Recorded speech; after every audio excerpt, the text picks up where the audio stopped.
Did you know that online streaming is becoming the most powerful means of reaching a broader audience?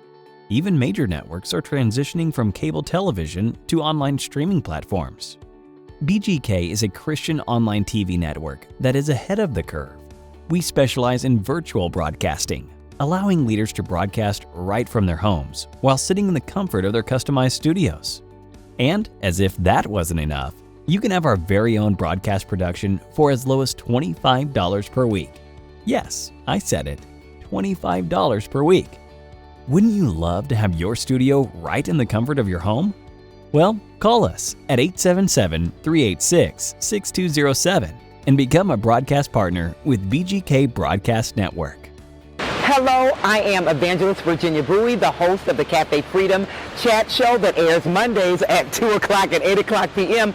If you have an inspiring, transformative word that you want to share, why not consider becoming a part of the BGK Network family? You'll be a blessing and you'll be blessed. BGK 24/7 Online Christian TV Network.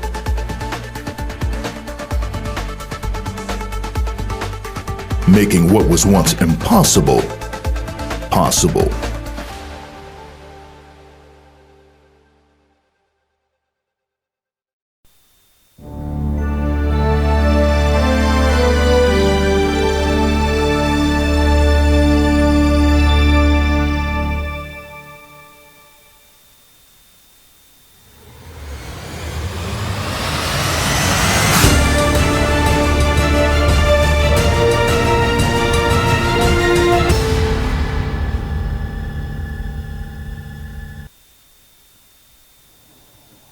Hello and welcome to the Café Freedom Chat Show.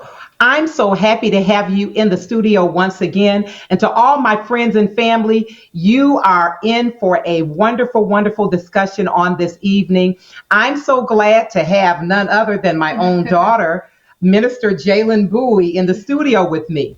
And remember, this is a show that is where empowerment happens. And you can follow us at www.bgknetwork.org and tune in every Monday at 2 o'clock and 8 o'clock p.m. And you can even catch us at 2 a.m. and 8 o'clock a.m. for you early risers. Now, remember, I know we're practicing social distancing and we're staying at home, but remember, once again, if you're away from your home, you can still catch the Café Freedom Chat Show. Just simply do nothing more than download the BGK Network app, and you can follow us wherever you go. I am so excited to have one of my favorite people in the studio today. And Jalen and I, like many others, we are at home and we are, trying to keep ourselves occupied and doing things that are both spiritually healthy and socially healthy. Yes. And so one of the things my family decided to do, because the Clark sisters are one of our favorites, and we wanted to catch the Clark sisters movie that was on Lifetime. And we were not ready, Jalen. Not at all. Not at all. I don't think America was ready. Mm-hmm. I don't think the church community was ready for the behind the scenes, literally, of their lives that was revealed and shared intimately about their lives. Mm-hmm. And so it just got Jalen and I, it provoked us and generated a lot of discussion. Mm-hmm. And so I thought it would make a wonderful opportunity to address some of the issues that came up in that movie. And it's not going to be that we're talking about just the Clark sisters, but we're talking about, as the topic says, ministry, family, women, and that Clark sisters movie. So that's what we're addressing. Mm-hmm. Jalen, I just want to share with you, you watched that movie. We watched that movie from our couch. Yeah. And we thought it was just going to be a bunch of singing and some spiritual church scenes, and they was going to take us to church. Mm-hmm. They took us somewhere, all right. Jalen, what came to mind as you were watching it and you were seeing all of this, sort of in our real time of watching the movie? Yeah. What was your mind thinking? I think overall, I think I realized as I continued to watch it that it was telling a very realistic story of what ministry can sometimes be like realistically for a family. I think that it was beautiful. I told some of my friends that in some ways it made me really happy to have grown up as a church kid, because some of the portrayal that went forward, it was just so exciting and enjoyable and realistic, and it brought back so many positive memories from my childhood. But at the same time, I think that it also hit on some very serious topics that are also really real and that do go on in church and that do go on in ministry and that do go on in families. And so it just made me, overall, I was just like, wow, this is a very good portrayal of ministry and church and family. Right. It was definitely, Yeah. I think what was shocking and why I in some ways, I'm not going to do like some people did. Some people got really messy on the other side of this Clark sisters movie. They got really messy. And I think it really shows the vulnerability of when you have a ministry that is out there of really sharing your real story. And because I salute them, because they knew what was coming up. And we've been in this culture a long time. We've been in this church culture. We've been in this African American culture. You know what's coming. If you put that out there, you know what's on the other side of that transparency. And so I salute them because they had to know, but they wanted us to know the story. And you can decide, you viewers, and some of you have, whether you believe it, whether you believe it was dramatized too much.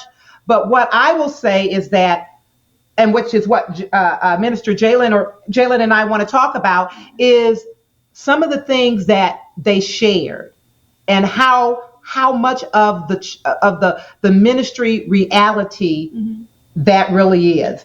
And so I just want to name a few, Jalen, things that I thought, topics that I thought. We actually saw how they came to be, who they are. Yeah. Having seen their journey there, whether you believe bits and pieces of it or whether you believe, hey, this is their journey as they told it, I believe it.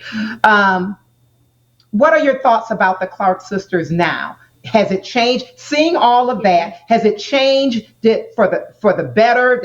Do you think negative? What are your thoughts about the Clark sisters now? I think some of it I already kind of knew. So some of the story I knew and I was aware of. So it didn't, in a lot of ways, it didn't make anything, there was no new discoveries for me as I watched it. So I didn't really have any negative thoughts about the Clark sisters afterwards.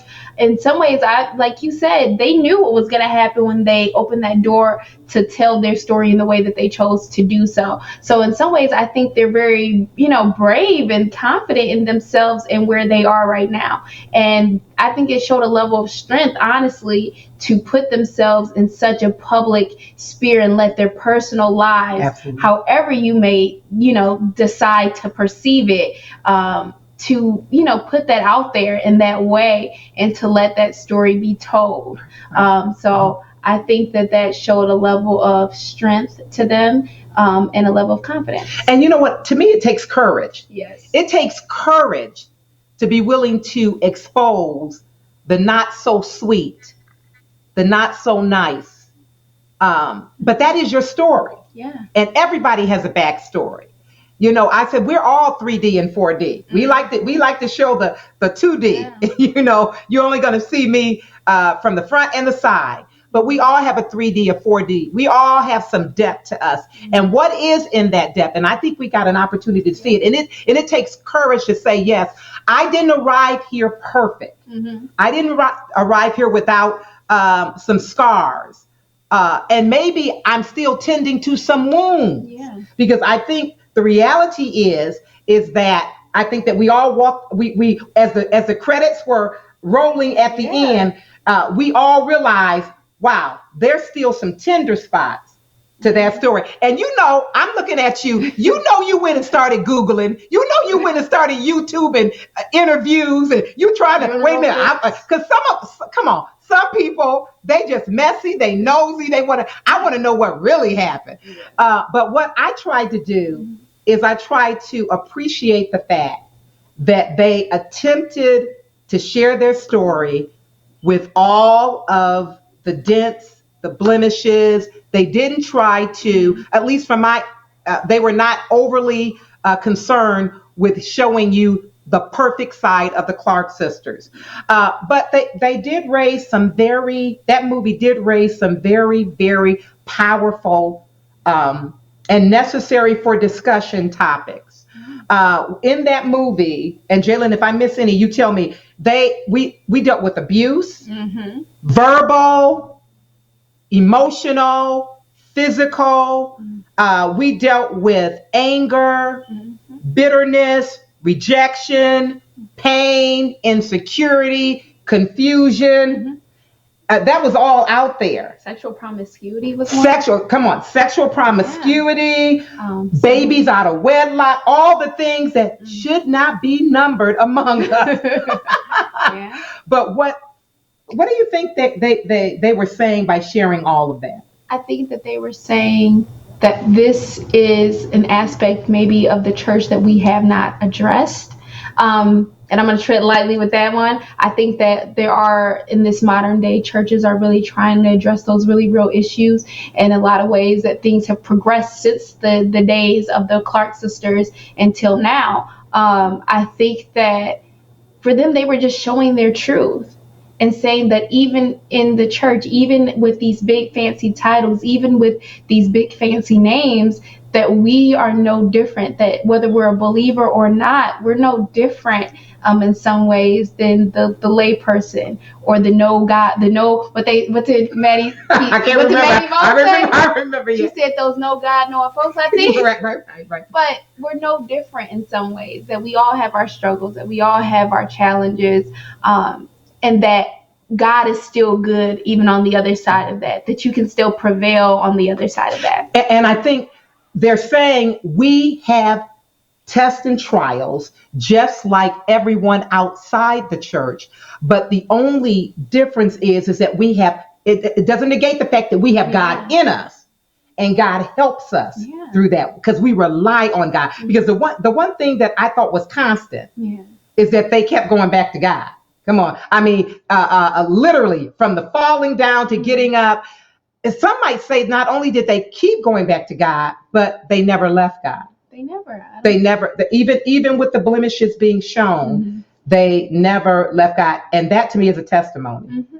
And I think it's a testimony of their true love for God. And I think the love that their parents, their mother really fostered in them. I think we see that throughout the movie, that she kept fostering this true love and true reverence for God and what they were going to do. And I think that all of them in some ways have acknowledged that it went back to their mother, that the love that she had for them and the love she had for God and her desire for them to walk the way God wanted them to walk. Now we got to deal with Dr. Maddie.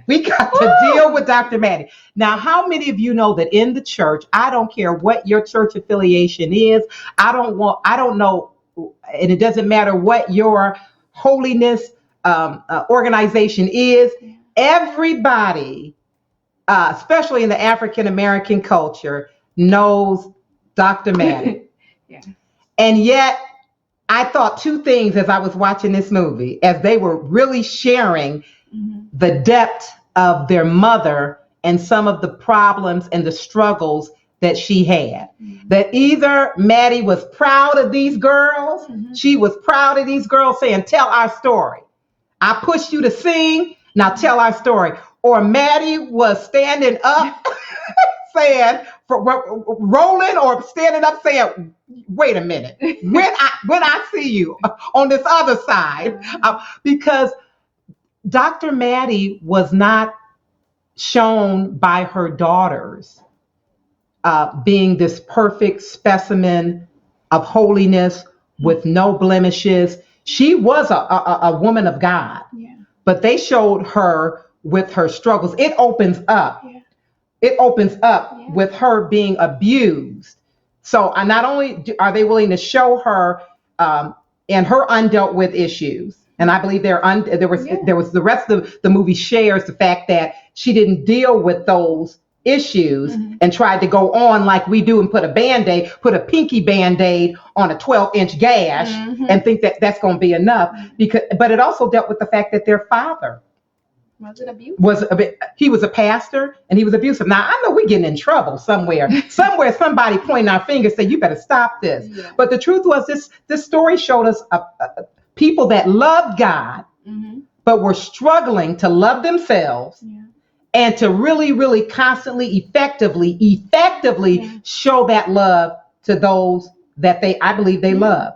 And so it opens up with abuse. It opens up with that scene upstairs where, she's being attacked and all of that, and we now understand why she's pushing these kids and dragging them out of bed in the middle of the night, because she's trying to not just be good in church. She's trying to build a life for them outside in the world. I think at large. I think that it's really perfect how they started the story, because in some ways that was the genesis for everything else that would take place afterward.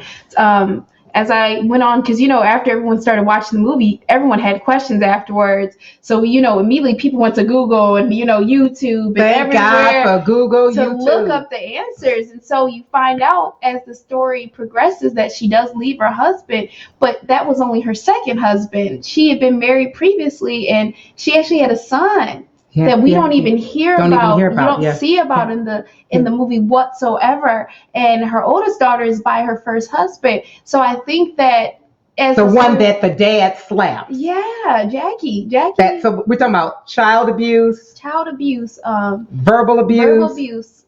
You just physical, just emotional. Emotional. And I think that it really shows as you continue through the stories that not only was she trying to help her daughters to really come into their gifts and their anointing, but in some ways there might have been a desire to escape what she was going through. Absolutely. And to have the freedom to shine in her own way, because nobody will say without a doubt that she wasn't one of the best musical curators to ever live. She wrote music. She curated the Clark sisters. They probably would not be who they are today if it wasn't for their mother. She helped them hone those skills. Yeah. Yes. And maybe in this day and age, she would have been able to do even more than what she did back then. But it starts with such a level of pain and abuse. Come on. And sometimes that is the root of what greatness grows out of. Right. Sometimes greatness grows out of broken and unhealthy places. That's good. Because you know what you said, it started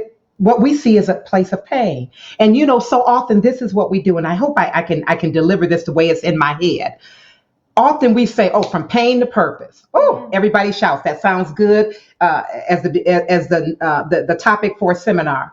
But the truth is, from pain to purpose doesn't give us a reason not to deal with the pain. Mm-hmm. So yes, pain may push us to purpose, but you need to deal with the pain. And one of the things I thought was the sad part of this, because I think it is something that is perpetuated in ministry. And I love ministry. I praise God that I was born into a family where that was cultivated, and I've tried to cultivate my children as they go into their various ministry.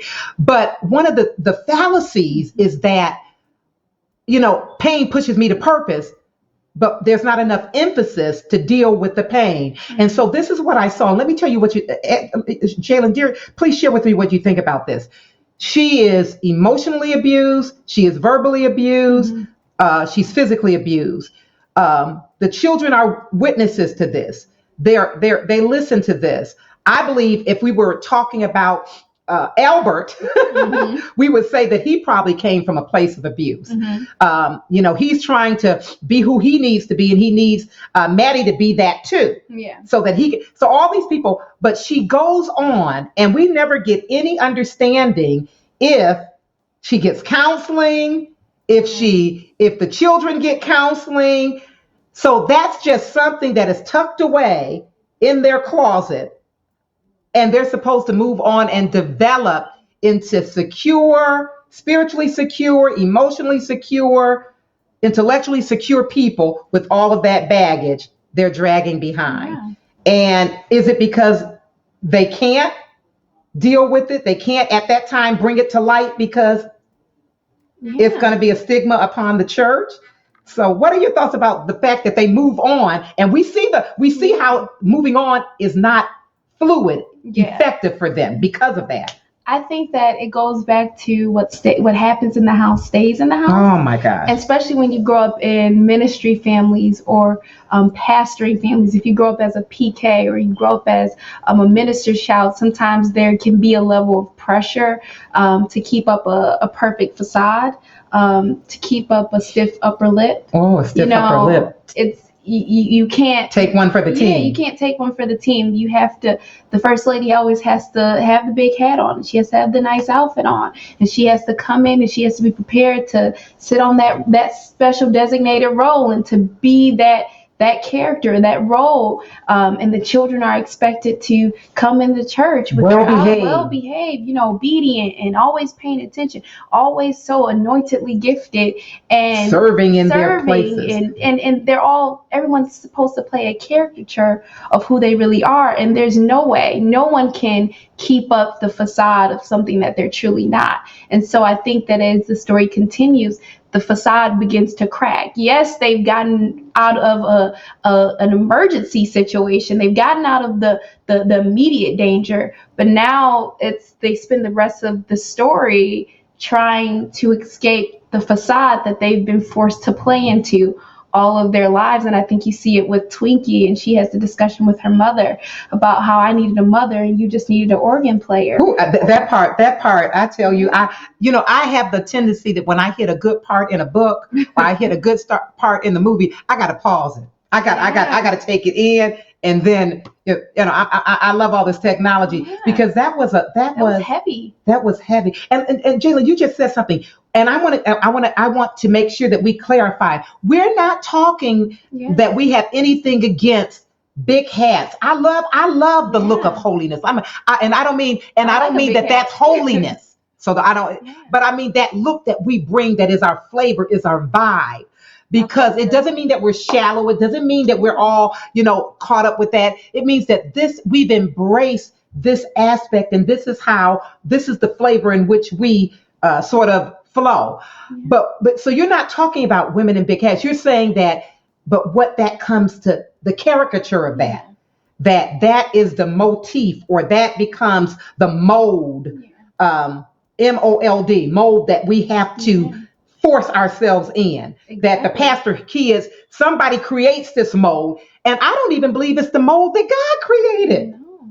But someone else creates this mold, and Dr. Maddie sort of went into that meeting with those bishops, and I don't know if that scene played out like that, but I sure like the way they dramatized that one, because Maddie was trying to fit into that mold, but she had to tell them basically that she was designed, and her daughters were designed for more than that. But you're absolutely right about that being part of the struggle. So Jayle, you open up with that.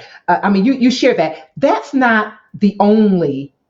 This isn't new. Yeah. The Clark sisters, we're finding out this. We're talking about the 80s. We're talking about this, probably the 70s, the 80s, the 90s, that struggle. But that's not new to those ministry families. And we're talking about families in ministry and the struggle of ministering in a family and all of the side issues that can. And that we have to scale. Yeah. We have to overcome in order to do what God has called us to do. It's nothing new. I believe that we saw this with Abel and Cain. Yes. Abel and Cain were I think we saw that with Jacob and Esau. Mm-hmm. I think we saw that with Eli. Mm-hmm. The priest, his children, his struggle, his children. I think we saw it with Samuel. Mm-hmm. He had the same problem with his children that Eli. I think we see it with Absalom. Mm-hmm. You said that you had a different, Absalom was trying to do what? Fill some big shoes. Yeah. Oh, yes. What about the competition? How do you see? I'm trying to show how ministry can be a struggle. How do you think it felt to be David's son? I think that I think that King David's son. Yeah, it's difficult. Your father was the one that slayed the giant. Your father was the son. I mean, the son that did so much even before he became king, and for him to be the baby of the family, and then to turn around and now you even, not only do you see your father as this great person, but then you also have to realize that Absalom saw him as the broken man. Right. At times, the anger that Absalom had really came out of a place where David had fell short, and so in that whole complicated relationship, not dealing with his issues totally. I think that King David and Absalom had a very complicated relationship, and I think that where Absalom loved his dad and David loved his son, there was some complicated things there that really weren't able to be fleshed out, which led to, in some ways, detrimental and traumatic ends. So we see it again, David and Absalom, and David and other children, Saul and Jonathan. Yeah. Okay, Saul was dealing with his own issues.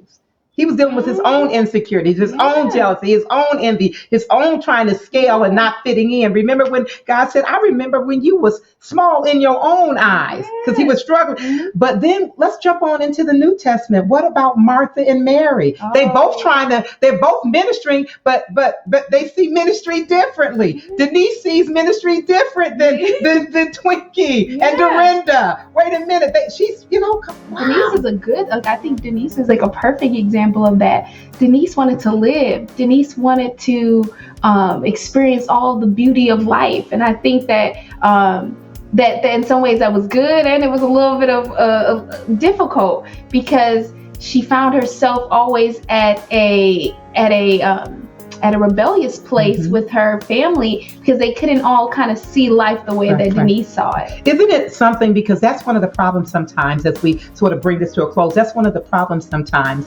about ministry is not everybody, but there's some people that think your ministry needs to look like my ministry. Even within the family, this is our motif for our ministry.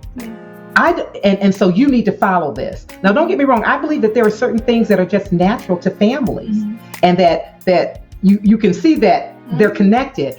But I want Jalen to fulfill the ministry that God gave her. And it doesn't have to look like Evangelist Bowie or Pastor Bowie. And sometimes I cringe when people say, oh, she's a little Evangelist Bowie. No, she isn't. She's a grown woman, Jalen Bowie. And that can be difficult. I think that when you are expected to, traverse the same path that your parents are, or God has called you on a similar relevant path to them, then it can be difficult, because whether or not people actually say it, that they're comparing you, that they're measuring you up to your mother or your father, and that can be difficult. So Jalen, as always, time has ticked on. And I think we just generated a lot of conversation that others can think about. But Jalen, I want you to quickly talk to someone who may be in ministry and may be trying to fulfill that ministry, but it's difficult within the family structure, within the church family structure. Would you quickly pray a quick prayer, maybe about 30-second prayer, and speak a word while you're saying to them? God,